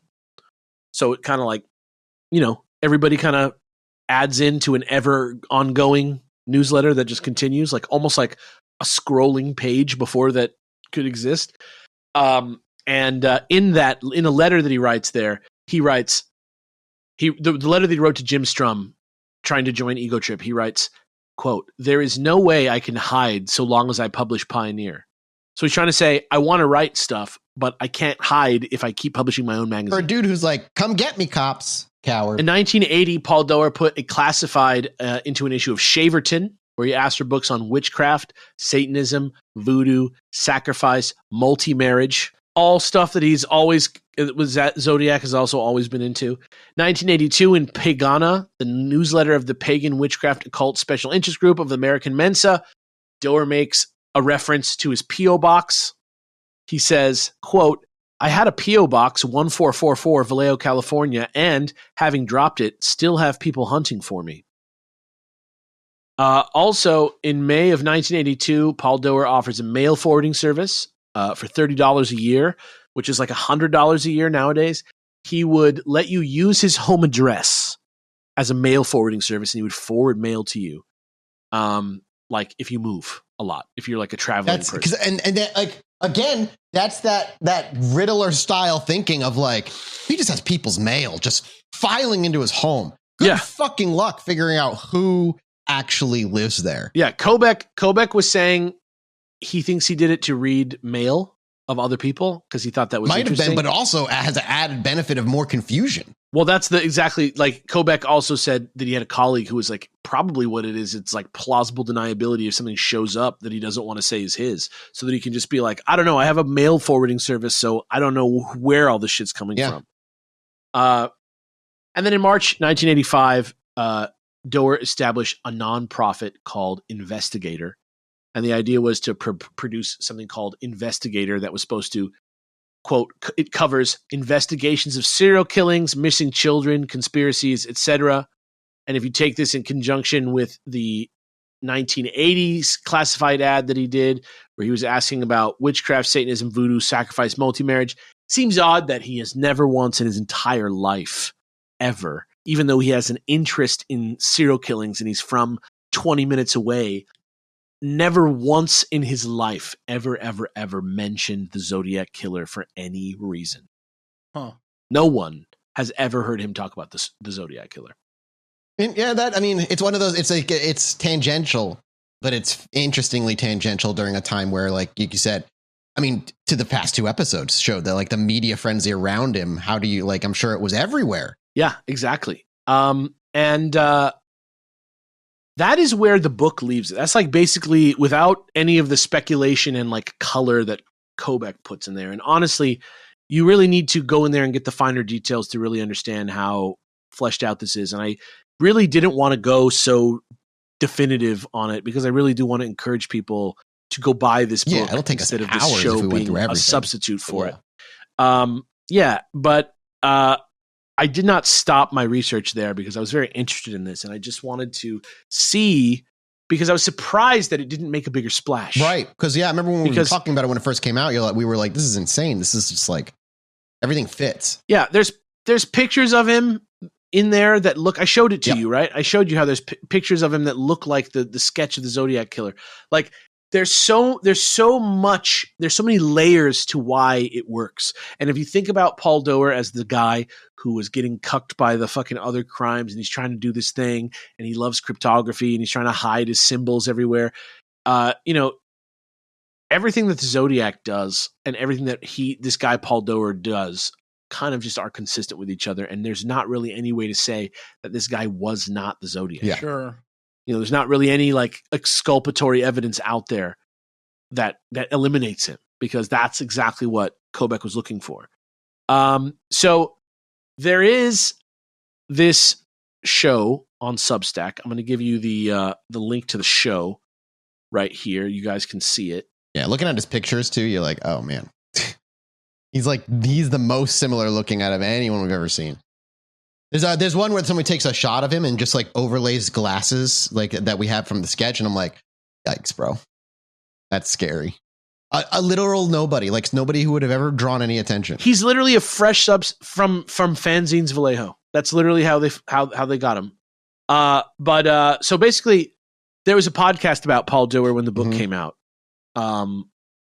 Pretty soon around that time, and it was heard by Paul Doer's living grandson, who's like in his 40s, I think. And he has a podcast on Substack, but it is sent you now, called Trinley's Public Service Announcement. And he talks to his mom in 2022, who is Paul Doer's daughter, Gloria Doer. Yeah, Doer. And we learned some interesting stuff. So Trinley finds out he's Zodiac's grandson because he like believes the theory, and he hears it on this podcast, tells his mom. He seems kind of taken with the romance of the notion. He seems kind of like a darker guy. He's a sad guy. I think he has good intentions. He seems like he's got a sweetheart, but just to get an idea of who he is. And this is a person who's alive right now, so let's not be totally disrespectful. But this is his Substack bio, which Mathis, maybe you can read for us right now. The son of sons, second chance activist, artist, father, egoist, lungist, legist, son of people, esoteric Buddhist, mystic, knife sharpener, and ex-con, dedicated to shining light into all life's corners. That's an eclectic mix. He sounds like he's had a really rough life, and even from his podcast, which is like very not pro, it's just like a microphone in Hawaii, I think is where they live, and it like gets interrupted. There's like background noise. He kind of gets emotional with his mom sometimes, and he doesn't let her talk very much. He's kind of like excited about it, but he doesn't really know how to host the show. It's very much like not a guy who's trying to be professional. It's very much like he found this out and he's just trying to talk to his family about it. It's very interesting. And even like his daughter calls him during it, and like it seems like there's something going on there too, like just some kind of drama. And it's an interesting portrait of somebody's life that I never would have got, but I do ask you guys to just please do not be disrespectful to these people. And it's really interesting. I listened to that show, and it was really it captured my imagination. And so before we close out the Zodiac episode, part 3, episode 4, I want to do one last Graysmith sin. Nudge us. I want to not draw specific conclusions. I want to use some anecdotes that I learned from this podcast and just tip our hat to the 6th Phantom one time, whether it ends up being Doer or not. I just want to squeeze some extra circumstantial evidence out of there just to put some extra juice on this, because I think it's pretty crazy. So a lot of people online were speculating that Paul Doer was a wife beater based on his behavior. and how he was talking and stuff like that, and how he didn't have regard for his family, and he was talking about leaving his family behind all the time and stuff like that.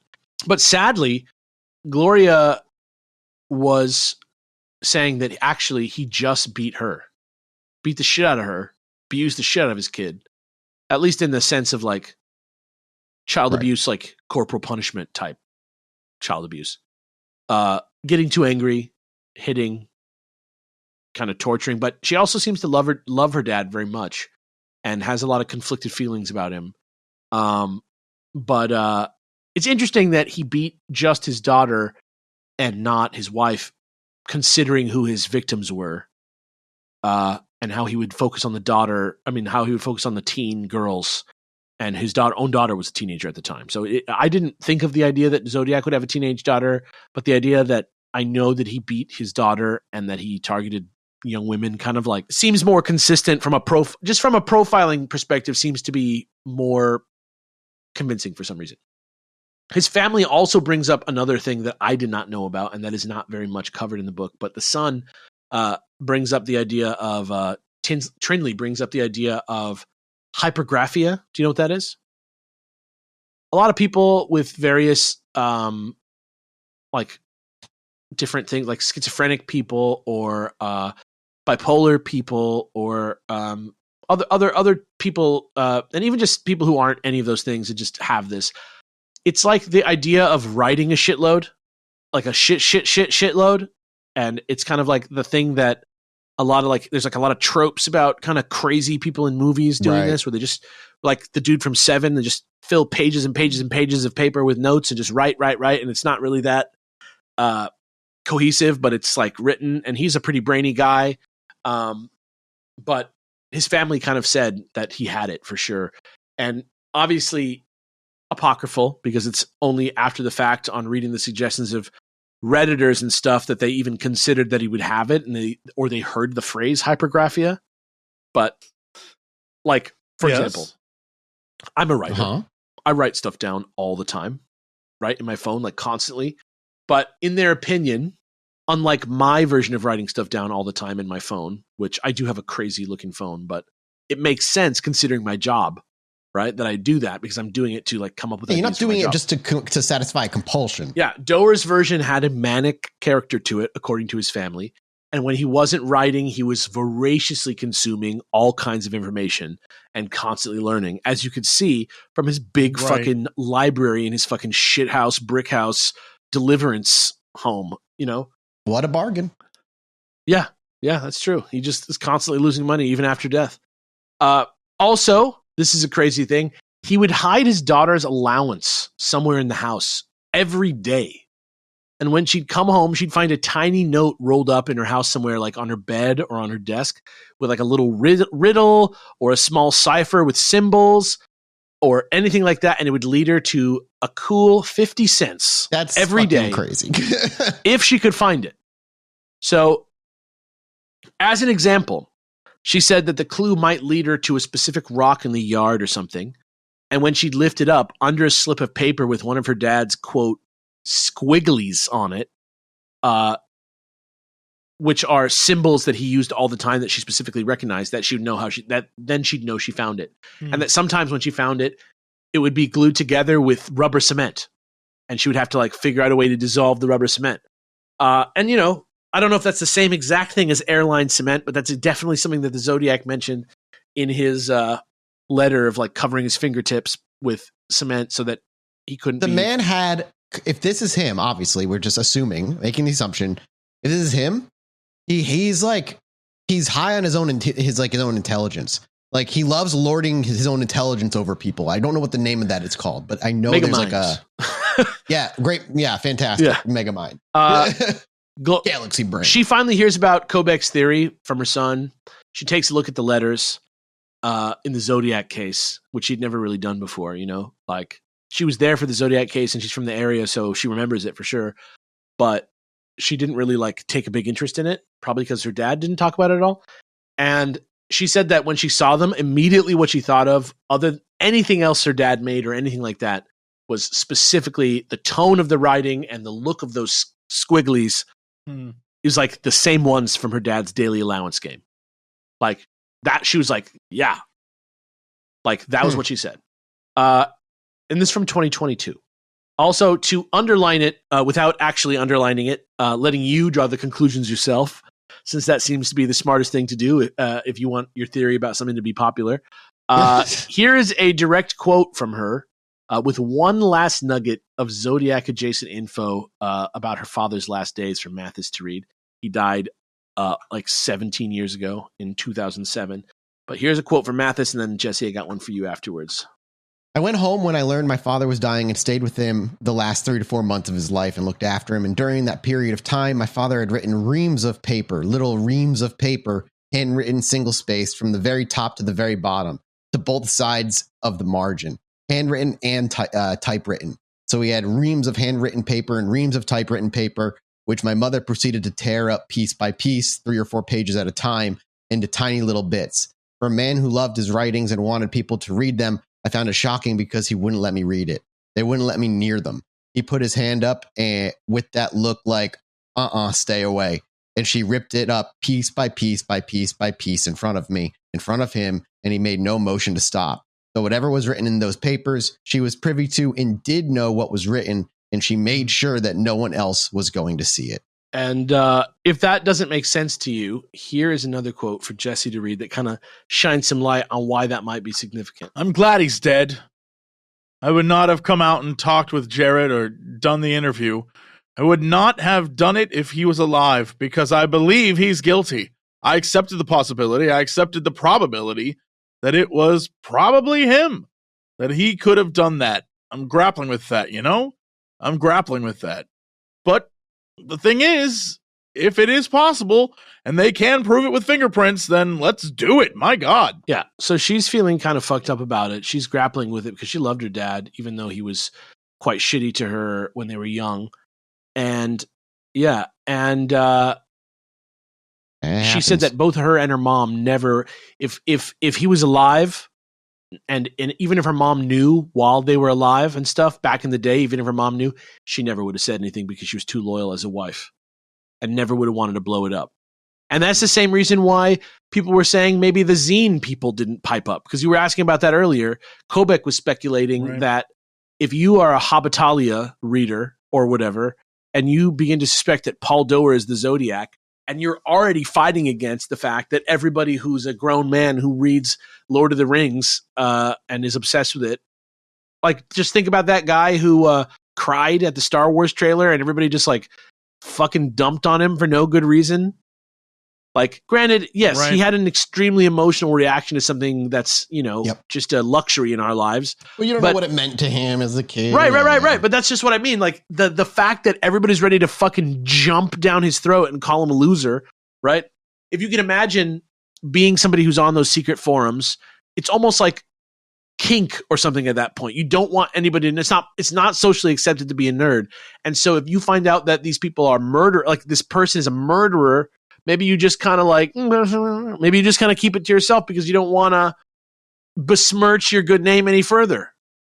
You know what I mean? Right. So that's all possible. And that's a powerful enough weapon to stop the Zodiac Killer from being found. So in the end, in the honor of the Sixth Phantom, the real guy who did the Zodiac murders, who may or may not be Paul Doer, I just have one last question. Together with everything else you've learned over the past month of episodes, what do you think it means? What do you think happened here? What is your final thought on this case? Do we know who it was? Regardless of who it was, we're never going to catch him because he's likely dead, or if he's not, probably going to be dead very soon. But I think it still matters if we can prove who it was, because it still would provide closure to, I think, a lot of people. Not just people who are insanely obsessed, but I'm just talking about just like victims and whatnot. Gloria Doer. Yeah, literally. His own fucking flesh and blood. Not to mention the victims' families. It is out of everything we've gone through, he is the most convincing of all 4 or 5 people that like are out there, with the other guy kind of close behind that we talked about, Lee, last week. Yeah. But this guy does take it for me. Like, it's just, he's pretty much eliminated because of DNA these days, which makes the Arthur Lee Allen like banner a little harder to get behind, but there's so much that's consistent. Yeah, it's There's just so much that's consistent. and it all fits into somebody who also was just not, I don't want to say not possible, but very difficult to get their hands on because of the very specific way he was operating. It's a weird vibe because everything about it screams, I don't want to say showmanship, but the idea of attempting to, like, there's branding. Oh yeah, and rebranding. It's that and like maniacal, like, I'm better than you. Yeah, it's the more you dive deep into it, the less diabolical and twisted and like evil it seems, and the it's more more kind of incel. sad Pathetic. it is. Yep. Yeah, like Agreed. it's like real sad, and I think it goes to the core of what a lot of it is, where it's like a lot of it really is just pretty sad at the end of the day, not just about the murders, but that someone could get to the point where like their life was so messed up that this was like, you know what, this is my fun. I'm gonna like try to be a cool murder man. It's like, all right, dude. okay, Get over pal. yourself. It's weird. Like it's. We've done these in the past, and we've walked away being like, wow, that person was crazy, but they like ate their friend, and like, you know, they had a friend who had a funny name, and like that was cool, and then also like drove around the West, like shooting up the place. And this is just because it is so Mr. Policeman, please love me. Yes. It's I have given a you all weird the vibe. clues. I don't like it. It's like sad. It feels very like personal, as like somebody whose like success is based on what people think of them in the public. There's something about Zodiac that's like oddly relatable that in a way that makes me sad. Yeah, it has a modern killer vibe to it, and that media and being, you know, important is part of it. More than just like, I kill because I like the taste of flesh. It's like, no, I'm killing because I want to be noticed. Yeah. As a killer, which is it's a different take on it, and my least favorite out of all. He's a modern day version of the first modern day, because even back in the Old West, they were people with their reputations on how many people they killed and what a badass criminal they are. Like those people existed too, but they were relegated to their towns. But those people also had to, like, if you had a rep. You had to hold up that You rep. had the rep because you lived in the West and you didn't be shot in the back by some dude. So you like hyped yourself up all day, every day. Killing was like kind of normal, weirdly. Like also like weirdly more normal than it is now by a lot. Zodiac was more, you're right. And Zodiac was just more of a egocentric, like bullshit. And a lot of what he did was bullshit. Like he was like, I killing will destroy a school bus. And he failed. It's like, all right, calm down. You're not going to do that. It was the rain. The pre-pro. Even the cops had the balls to be like, he said he's going to do this bullshit, but like we don't think he's going to do it. That's crazy. Which makes me think that it's probably more than one person, and there's more, like it's copycats and people trying to get in on it, and people, because if you don't know who they are, because this is like one of also the stupidest things you can do in a modern society is create a persona, hide behind the persona, never reveal yourself, but do it in a way that's like anyone could say they're me. And only possible dangerous at a time where like the modern tech isn't around. Like that was way easier to do back then when it was easier to hide and move off the grid or disappear. I don't know, dude. Just follow QAnon, man. No, there's sure, people like fair. I am Q, and it's like, yeah, fair. Okay, cool. Like, yeah, no, I talked to my dude Q the other day, and he told me that the storm is coming, and you're like, yep. There's been a storm coming for a long time, actually. Yeah. It's been building. You meant the weather. Don't you understand? Oh, fuck. It's weird. It's weird because the murders themselves, like as romanticized as they are by the movies, they almost feel like pre-production. You know what I mean? They almost feel like he had to. Again, like, in two of them, he failed at his task. He was trying to kill two people, and he would only kill one of them and leave the other one. And he left the other one alive because he was too cocky to think I didn't finish the job or whatever. It's a weird take on it, but I understand what you mean. He couldn't even finish the job. What a little bitch.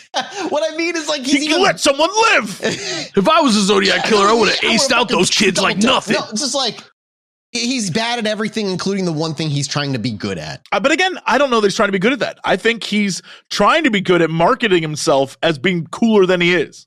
That's what he's trying to be good at. He's just the hype. He just got hype. Yeah. Yeah. like I say, this is kind of my final word on this. I think that Paul Doer is the Zodiac. However, there's other suspects. We talked about Arthur Lee Allen a bit. We can talk about Richard Gaikowski some more. There's other ones. Ted Cruz is another one we can talk about. He's not a real... I heard about that. Yeah. Not a great suspect, but nevertheless, I could tell you about how I think Ted Cruz should be put in jail for as long as you want. But I will, like, in the style of JFK, if there's interest in the Zodiac case still, I would be willing to come back and do, like, the Gaikowski files, the Lee Allen files. If you want more, now that you are familiar with the like bullet points of this case, I can knock out a 1 episode sort of like rundown on like why this guy is or isn't a good suspect. If that's the type of episode that you like, but honestly, I think I've said what I want to say about the Zodiac Killer. Thank you to Jarrett Kobeck. Thank you to Robert Graysmith. Thank you to Dave Tosky. Thank you to David Fincher. Thank you to Deanna. Thank you to Mathis for helping me get this episode together. Thank you for Jesse for putting up with my nonsense. Thank you to most of all to everybody who actually worked. Yeah, thanks to everybody who worked on the case, researched the case, made breaks in the case. To the families of the victims, the suspects who have no choice but to be connected to this, and to all the crazy attention it probably brings them. Please leave them alone. Let them be in control of their lives, not a mob of hungry strangers. Even if the mob means well, it doesn't matter. They still need to be able to live their lives, even though we're talking about them. See you next time with another episode in the sequence. Patreon.com/ChilluminatiPod. I love you. Goodbye.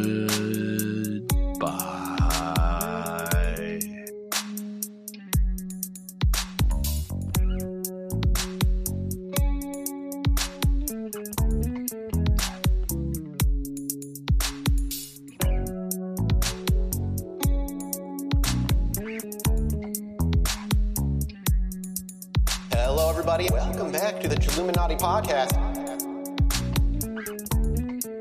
As always, I'm one of your hosts, Mike Martin, joined by the... I don't know who they are. There's two. What? Terrence Hill and Bud Spencer. No. Neo and Trinity. No. I don't understand, and I probably never will. Let me just tell you right now that there's two... Leon Kennedy and Claire Redfield. I'm telling you, I think he literally just looked up famous duos. Cheech and Chong. And has just been going through the list ever since. I'm trying to dig deep. Which one of you is Dick Powell? Me? Your name's Jesse Cox. I want Chilluminati. I want my I want Chilluminati. I want my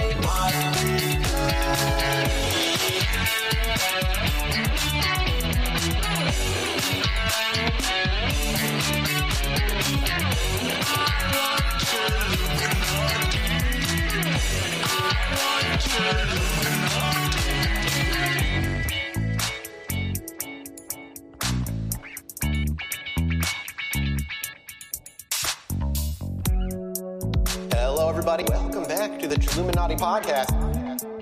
As always, I'm one of your hosts, Mike Martin, joined by Alex and Jesse.